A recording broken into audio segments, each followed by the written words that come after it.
এত তাড়াতাড়ি বিয়ে করবে কেন? সে তো নিজে পায়ে দাঁড়াবে। তাড়াতাড়ি মেয়েদের বিয়ে দেওয়ার কথাটা একটু ভুলে যান। আমাকে একটি ছোট্ট মেয়ে বলছিল, যারা খেলাধুলো করে আমার কাছ থেকে কিটস নিল, তাদের বাড়ি থেকে চাপ আসছে বিয়ে দেওয়ার। এত তাড়াতাড়ি বিয়ে করবে কেন? সে তো নিজে পায়ে দাঁড়াবে।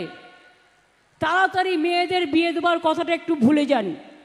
মেয়েরা আজকে কোনো মনে রাখবেন, কারো ওপর নির্ভরশীল নয়।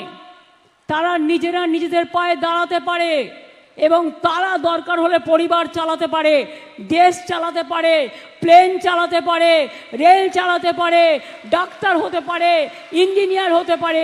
আমার ছাত্রছাত্রী বন্ধুরা, আমি একটা সার্ভে করেছিলাম, আমার গর্ব হচ্ছিল দেখে।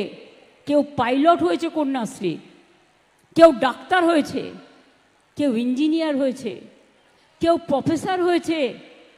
আমার দেখতে খুব ভালো লাগে। সারা বিশ্বে তারা মর্যাদা নিয়ে কাজ করছে।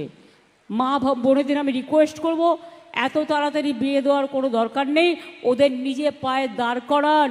ওরা সমাজের মেরুদণ্ড, ওরা সমাজের সংস্কার করবে, ওরা দেশকে গড়ে তুলবে, ওরা বাংলাকে গড়ে তুলবে, ওরা নিজের পায়ে দাঁড়াবে। চিন্তা করবেন না।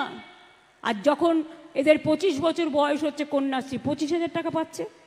এই 18 বছর বয়স হলে বিয়ে না করলে সেটা তার ব্যাংকে সঞ্চয় হচ্ছে, কলেজেও পাচ্ছে, স্কুলেও পাচ্ছে, ইউনিভার্সিটিতেও পাচ্ছে।